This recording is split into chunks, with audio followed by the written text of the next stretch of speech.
O Melhor e Mais Justo de hoje fala sobre os movimentos sociais no Brasil contemporâneo. Na última década, o posto maior do Estado brasileiro está ocupado por representantes de um partido político que surgiu dos movimentos sociais, como a gente acabou de dizer. Terminamos o primeiro bloco falando disso, né? O que mudou nas relações dos movimentos com o governo desde então, se é que mudou alguma coisa? Então, queria agregar essa nova questão àquela que a gente vinha discutindo. Ana Paula. Bom, eu acho que frente à história aí que trouxe o PT para o governo, né, a gente hoje vê um cenário de movimentos fragmentados, né? Então, isso aí cria uma situação difícil das lutas, das jornadas. Você acha que tem uma contradição? Quer dizer, na medida em que os movimentos sociais levam o partido um dos partidos que ele construiu, né, que se tornou o maior partido brasileiro, ao poder, eles, de certa maneira, perdem um pouco a sua vitalidade, os movimentos sociais, quer dizer, perde um pouco a razão de ser, é como se eles delegassem agora ao instituído, que é um partido político no poder, a condição da sua luta. Isso pode acontecer? Não, com certeza pode acontecer, né? Mas aí é isso que a gente estava conversando no bloco anterior, né? Que tem os movimentos que caminharam junto com o governo e os movimentos que não. E mesmo para esses movimentos que não caminharam, foi um tanto, como posso dizer, estilhaçou um pouco o chão desses outros movimentos, né? Porque a gente tinha, claro, o PT e os movimentos, né, como, enfim, esse conjunto como a esquerda do Brasil, né, com a referência de fazer lutas, tal, enfim, quando vai para o governo, como a professora disse, e vem e desarruma tudo, né? Então, de fato... Mas não é curioso isso? É dessa situação que eu estou querendo dizer. Quer dizer, quando você...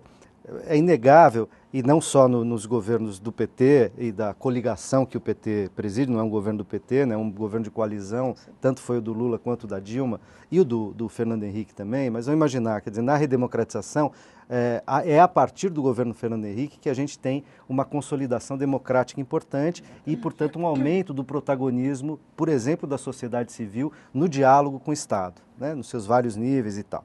Muito bem. Houve muitos avanços. Às vezes, os avanços e as conquistas, né, distribuição de renda, inclusão social, houve avanços. Eles não são ideais, eles às vezes não vão na direção ideológica que o movimento A ou B gostariam, etc., mas houve avanço. O avanço também não desmobiliza, quer dizer, de certa maneira diminui a quantidade de elementos que justificavam certos movimentos sociais. Quer dizer, por que eu vou...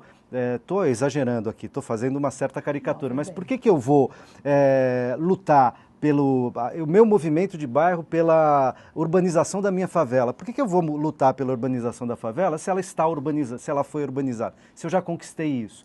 Quer dizer, esse movimento, de repente, também se esvazia porque ele perde razão de ser. Ou então ele tem que se redesenhar, se redefinir, quer dizer, que luta agora... que me mobiliza, que não é mais aquela ou não é mais aquela nos moldes em que era, não é isso? Então, mas por isso justamente que ele é orgânico. Não existe essa... Dinâmico. Ele é dinâmico, ele sempre vai estar... Ele tem que perceber, a tarefa talvez principal do movimento social, fora se saber essa separação entre Estado e sociedade civil, é perceber qual que é a do momento, o que está acontecendo. Esse é um desafio.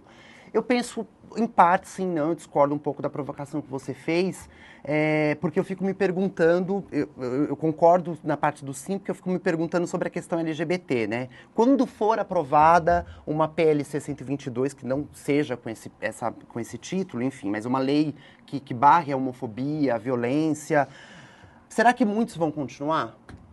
Porque assim, eu vejo o tempo inteiro as pessoas tocando nesse assunto. Ao mesmo tempo, eu vou pegar como exemplo quando o Lula instituiu em 2008 a primeira Conferência Nacional LGBT.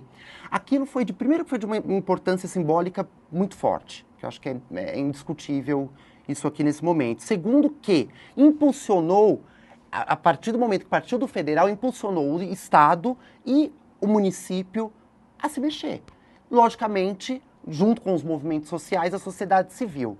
Então, de uns tempos para cá, depois que a gente teve a primeira conferência, agora vai acontecer a segunda, no final do ano, que já foi enfim, a ministra Maria do Rosário já convocou junto com a presidenta, dentro do próprio movimento LGBT, houve sim uma organização mais consciente. Assim, não digo mais focada um outro momento de amadurecimento do movimento, e ele vai reformulando as suas pautas, se inclusive. você for parar para analisar e pensar, e isso não sei o que estou dizendo, os historiadores, enfim, que pesquisam a questão da sexualidade e da diversidade, eles entendem isso. O que acontece com o movimento LGBT, tá? Da década de 50 até 60, 70... tem grupinhos que se encontram, mas tudo no clima da festa, da diversão, do hedonismo, que também eu acredito que isso seja uma atitude, um ato político, não estou desmerecendo. Vem a ditadura militar, onde tudo fica muito obscuro, né? No final da década de 70, 80, voltando à redemocratização do país, você começa a surgir, tem o Grupo Somos, enfim, algumas iniciativas tímidas. Paralelo a isso, surge a questão do HIV/AIDS.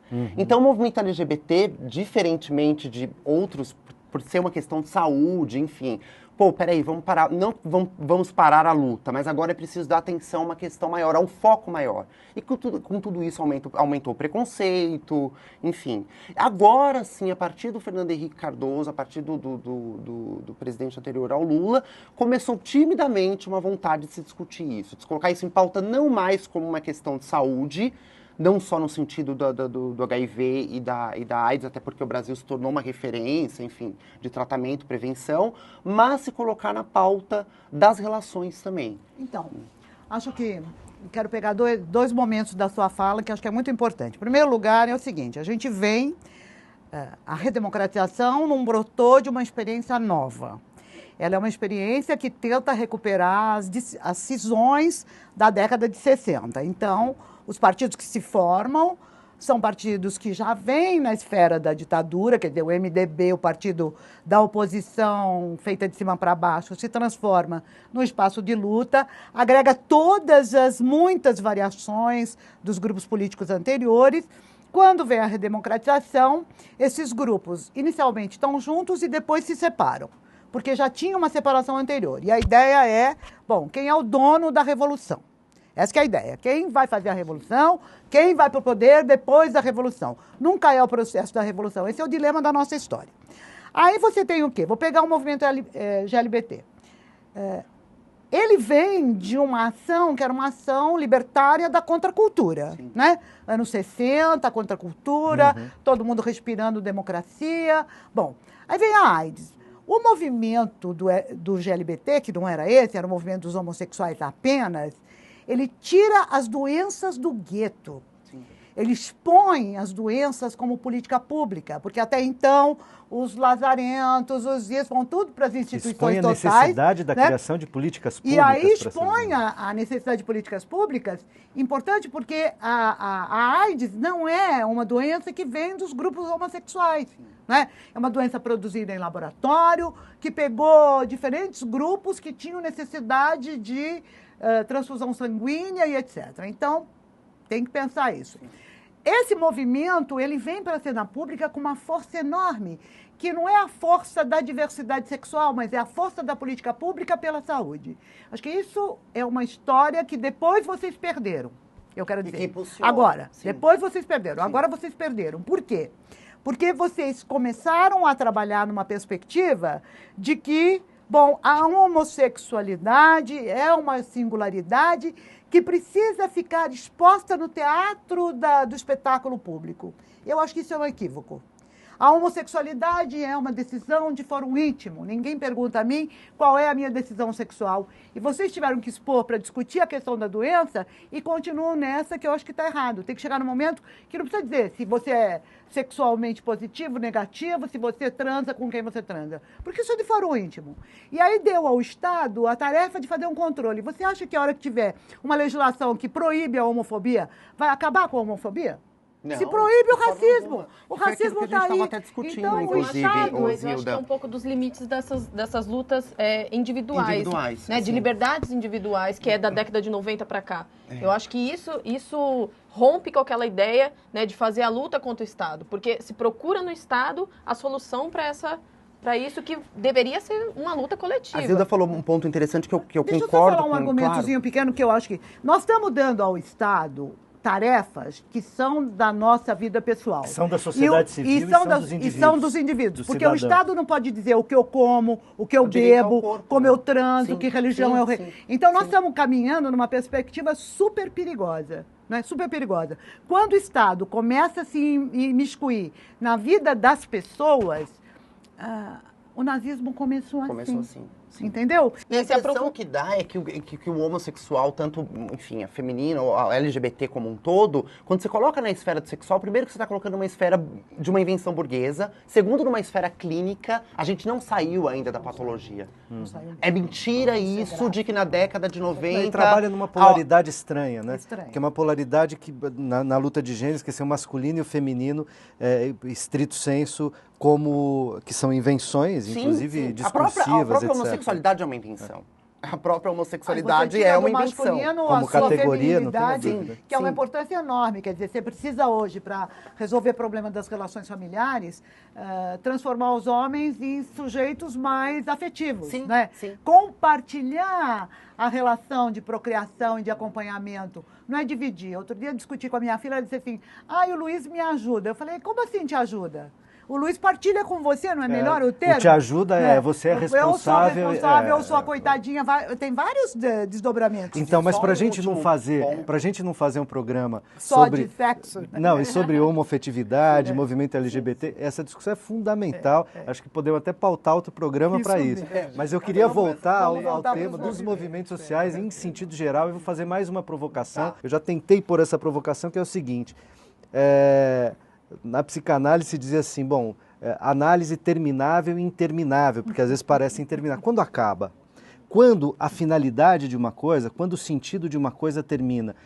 Eu pergunto isso também para as coisas instituídas, para os partidos políticos. Tem partido político que chega uma hora que o trabalho do partido é se manter como partido, é se eternizar. Então, ele já não tem mais função política adequada, vira ali um campo gelatinoso, fisiológico, de cuidado dos seus próprios interesses internos, como partido e instituição.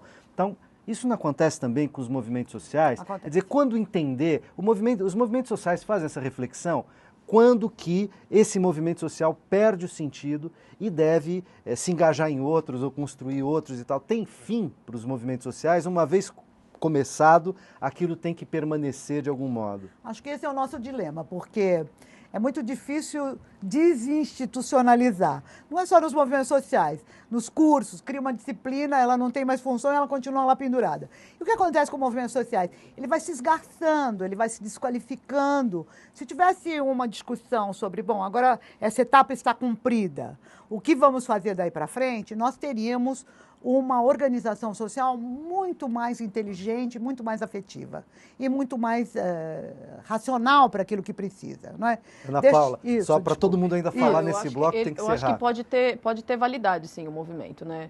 Principalmente se, de fato... Validade, prazo de validade. Né? Acho que pode ter no sentido de que se as demandas forem atendidas, né? E se ele for pura e simplesmente por demandas... se transformar em outra coisa, né? Agora, eu acho que, por exemplo, o MTST, né, luta por moradia e é uma organização política que faz formação política, que pensa numa outra sociedade, né? E aí a gente combate a especulação imobiliária, combate o Estado, então é mais complicado a gente dizer, ele vai até aqui. Né? Tem coisas que serão mais longas e outras mais curtas, até mesmo eventualmente. Porque as questões urbanas são enormes, né? Então, são eternas. Essa é uma pergunta que agora eu não vou nem falar mais como... Quer dizer, LGBT tem todo sentido. Na parte do feminismo, muitas feministas chegaram até um momento no final da década de 80 que começaram a procurar terapias holísticas, enfim, final da década de 90, para continuar a luta. E que elas sempre se perguntam, a mulher conquistou realmente? Eu acredito que não. Enquanto você tiver, você pode se reinventar, pode mudar o nome, pode mudar a posição, mas enquanto tiver relação de poder, isso sempre vai existir, a luta vai estar ali. Então, assim, pegando o movimento feminista, que já está, enfim, a um certo ponto, até um pouco mais avançado, talvez, que o LGBT... ele já seja outra coisa, sim, né? É isso. Mas não deixa de ser movimento. Não, sem dúvida. Mas esse é outro. Um se esgota para outro nascer. Eu vou fazer mais um rápido intervalo e a gente já volta. Aliás, a gente volta já já. Não saia daí.